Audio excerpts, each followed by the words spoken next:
मोठ्या बहिणीची आपल्या बॉयफ्रेंडची जवळीक वाढल्याच्या संशयातून तरुणीने बहिणीची हत्या केल्याची धक्कादायक घटना समोर आली आहे। 21 वर्षीय साजियाने गोळ्या झाडून आपल्या सख्या बहिणीला ठार मारलं। बॉयफ्रेंड वसीम उर्फ रेहनमध्ये मोठी बहीण सोनमला रस निर्माण झाल्यामुळे तिचा काटा काढल्याची कबुली साजियाने दिली आहे। आपण अनेक वेळा तिला दूर होण्यास सांगूनही ती ऐकत नव्हती, असा दावा सोनमने केला आहे।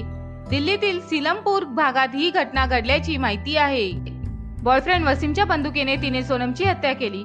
बहिणीचा पाठलाग करणाऱ्या व्यक्तीने तिची हत्या केल्याचा बनाव आधी साजियाने केला, मात्र अखेर चौकशीत सत्य समोर आलं।